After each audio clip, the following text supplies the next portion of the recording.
ଖାଆନ୍ତି ଭଗବାନ ଯଦି ଖାଉଥାନ୍ତେ ଆମେ ମାନେ ହରିବୋଲ ବଞ୍ଚନ୍ତେ ନା ଭଗବାନ କେବେ ଖାଆନ୍ତି ଖାଇକିରି ଆନନ୍ଦ ପାଆନ୍ତି। ଆଜି କଣ କଲେ ଦେଖିଦେଲେ କହିଲେ ମା ଯଦି କହୁଛୁ ବାଧ୍ୟ କରୁଛୁ ଖାଇବାକୁ ମିଠା ସୁଆଦିଆ କଣ ଟିକେ ଦିଏ ଭଗବାନ ମାଗିଲେଣି ଆଉ ସବୁ ଛାଡିବ। ସେ ଯୋଉ ଦାନ୍ତ ମାଢି ବସେଇଥିଲା ସେଇଥିରୁ ଗୋଟିଏ ଧରେଇ ଦେଲା। ଲକ୍ଷ୍ମଣ କହିଲେ ପ୍ରଭୁ ଧୂପଡି ବୁଢୀ ଦାନ୍ତ ନାହିଁ ନାଳ ଫାଳ ମାଢିରେ ଲଗେଇଛି ଏଗୁଡାକ ବସେଇ ଦେଇଛି ପାଟି ଗନ୍ଧଉଥବ ପ୍ରଭୁ ଦାନ୍ତ ଠିକରେ ଘଷୁ ନଥିବ ସେଇଗୁଡାକ ଦଉଛି। ଭଗବାନ କଣ କଲେ ଗୋଟିଏ ଧରି ପକେଇଲେ କହିଲେ ମା ଗୋଟେ କୋଳି ଦେଲୁ ଯେମିତି ଦେଲେ ପ୍ରଭୁ ତାଉକରି ପକେଇଦେଲେ। ଲକ୍ଷ୍ମଣ କହିଲେ ଦେଖ ସେ କହୁଛି ଯେ ମୁଁ ଏଟା ଚାଖିକିରି ଆଣିଛି ଦାନ୍ତ ନାହିଁ ମାଢିରେ ନାଳ ଫାଳ ଲାଗିଥିବ। ଭଗବାନ ପ୍ରଥମଟା ପାଇଗଲେ। ଆଉ ଗୋଟିଏ ମାଗିଲେ କଣ କଣ ପାଇଲେ ତତ୍ତ୍ୱରେ ଶୁଣିବା। ତତ୍ତ୍ୱ ଜାଣିଲେ ତୁଟେ ଭାନ୍ତି ଭବ ସାଗରୁ କରି ଯାନ୍ତି। ତତ୍ତ୍ୱ ଶୁଣିବା ଗୋଟିଏ ପାଇଗଲେ କଣ ପାଇଲେ ଧର୍ମ ଅର୍ଥ କାମ ମୋକ୍ଷ ଚାରି କୋଳି ପାଇଲେ। ପ୍ରଥମ ହଉଛି ଧର୍ମ କୋଳି। ଓଡିଆରେ ଜଣେ ସନ୍ଥ ଲେଖିଛନ୍ତି କହିଲେ ଧର୍ମ ପାଶେ ଦୟା ଥାଏ ଲୋଭ ପାପ କିଣି ଦିଏ।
ଧର୍ମ ନେଇଗଲେ ପ୍ରଥମ କୋଳିରେ ଧର୍ମ ନେଇଗଲେ ପ୍ରଭୁ ମୋ ମା ସବରୁଣୀ ଜୀବନ ଯାକ ମତେ ଛାଡ଼ିନି। ଯୁବତୀ ଅବସ୍ଥାରେ ଆସିଲା ଧୋକଳି ବୁଢୀ ହେଲାଣି। ଆମ ଗାଁରେ ଗୋଟେ ଗୁହାରିଆ ପଡିଥିଲା 9 ଦିନ ଯେମିତି କିଛି ହେଲାନି 10 ଦିନ କମଳ ଉଠେଇଛି। ମତେ ଭେଟିଲା ଥରେ ମୁଁ ଯାଇଛି ଗାଁକୁ କହିଲେ ପଣ୍ଡିତ ପୁଅ କଣ କିରେ ବନମାଳି କାରଣ ବନମାଳି କଣ କଣ ନା 9 ଦିନ କାଳ ପଣା ପିଇକିରି ଶୋଇଲି। ଆମ ଗାଁ ଶିବ କିଛି ନୁହଁ ବୋଲି କେତେ ତପସ୍ୟା କରିଛି ଆଉ 9 ଦିନ କାଳ ପଣା ବାଲ୍ଟି ଲେଖେ ପିଇ ଦଉଥିବ ଦିନକୁ ଶୋଇଥିବ ଘୁରୁ ଘୁମୁରି ବର୍ଷା କୁଇଣ୍ଟାଲେ ଚୌବେଇରେ ଯାଉନଥିବ। ଏତିକି ତପସ୍ୟା କଲା ଯେ 9 ଦିନରେ ଯଦି ନ ଶୁଣିଲା ବାରଣ୍ଡା ଯିବିନି ଆଉ ନା। ୟାକୁ ତପସ୍ୟା କହନ୍ତିନି, ୟାକୁ ଭକ୍ତି କହନ୍ତିନି, ୟାକୁ ଭଗବାନଙ୍କୁ ଭଲ ପାଇବା କୁହନ୍ତି ନାଇଁ। ଭଗବାନଙ୍କୁ ଭଲ ପାଇବ ଦୁଃଖେ ରାମ ସୁଖେ ରାମ। ଦୁଃଖ ଦେଲେ ବି ତାଙ୍କ ଇଚ୍ଛା, ସୁଖ ଦେଲେ ବି ତାଙ୍କ ଇଚ୍ଛା, ପ୍ରଭୁଙ୍କର ଇଚ୍ଛା।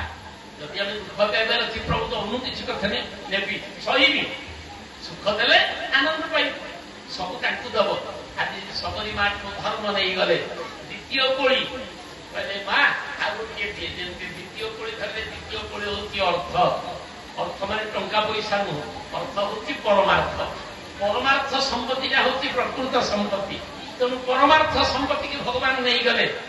ଜଗତ ଜାଣିବ ରାମ ସବରୀ ଠାରୁ ଏଇ କୋଳି ଖାଉଛନ୍ତି। ତୃତୀୟରେ କାମ, ତୃତୀୟ ହଉଛି କାମ କାମନା। ଜୀବନ ଯାକ କାମନା ଥିଲା ରାମକୁ କେମିତି ପାଇବି, ସବରୀ କାମନା ଥିଲା ରାମ ପ୍ରାପ୍ତି ହବା। ଆଉ ଚତୁର୍ଥରେ ଭଗବାନ କହିଲେ ଏଇଟା ମୁଁ ଦେବି ଯେ ଆଗ ନେଇଯାଏ। 4 ନମ୍ବର କୋଳି ହଉଛି ମୁକ୍ତି ମୋକ୍ଷ। 4ଟା କୋଳି ଯେତେବେଳେ ଖାଇଦେଲେ ପ୍ରଭୁ 5 ନମ୍ବରଟା ଲକ୍ଷ୍ମଣକୁ ଯାଚିଲେ। କହିଲେ ଲକ୍ଷ୍ମଣ ଗୋଟେ ନେଲୁ। ଲକ୍ଷ୍ମଣ କହିଲେ ଇଏ ଖାଇଲା ବେଳେ ମୋର ଖାଲି ଉପୁଛି ଅସ୍ତ ଏଇ ଅମିଠା କୋଳି ଗୁଡା ଖାଇବେ କେମିତି ବୋଲି। ଯେମିତି ପ୍ରଭୁ ଦେଲେ ତ ନାହିଁ କରିପାରିବନି, ପ୍ରଭୁଙ୍କଠୁ ନେଇଗଲା ପଛକୁ ପକେଇଦେଲା। ଲକ୍ଷ୍ମଣ ପକେଇଦେଲେ। ଭଗବାନ କହିଲେ ଲକ୍ଷ୍ମଣକୁ ମୁଁ ପଛରେ ନାହିଁ ହରି ବୋଲ। ଭଗବାନ କୋଠି ନାହାନ୍ତି? ଜଳ ସ୍ଥଳ ବନଗିରି ଆକାଶ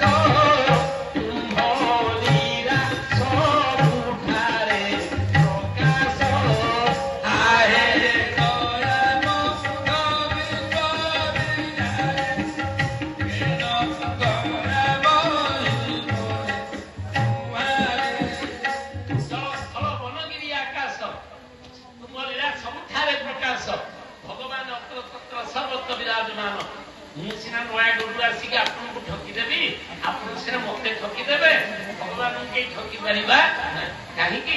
ଓଡ଼ିଆରେ ଜଣେ ଭଜନ ଲେଖିଛନ୍ତି, ପ୍ରଭୁ ଏ ଜୀବନେ ଯେତେ ପାପ କରିଛି ସବୁ ପ୍ରଭୁ ତୁମ ଖାତାରେ ଅଛି। ଏ ଜୀବନେ ଯେତେ ପାପ କରିଛି ସବୁ ପ୍ରଭୁ ତୁମ ଖାତାରେ ଅଛି।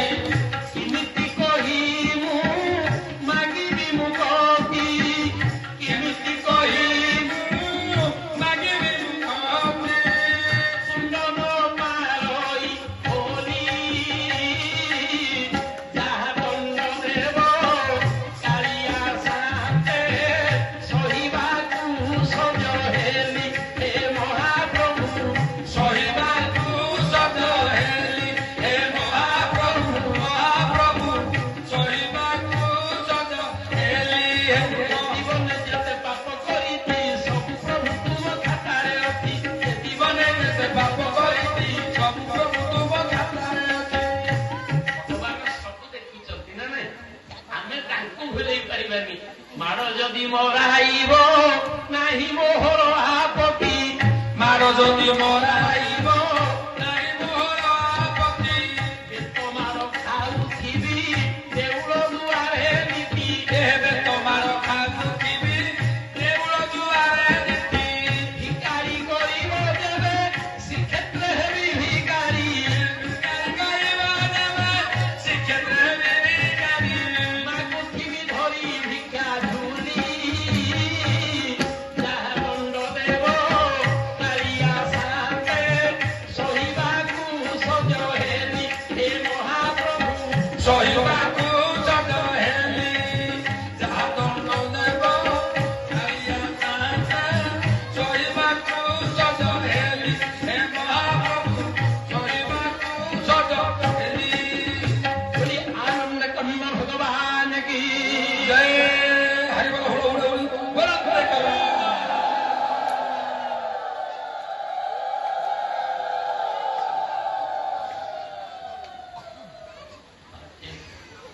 ଆମ ସିଆଡେ ବୋଧେ ରେଟ୍ ଅଛି କାହିଁ ନୟାଗଡ଼ରେ ଏତେ ଜୋରରେ ହଉନି।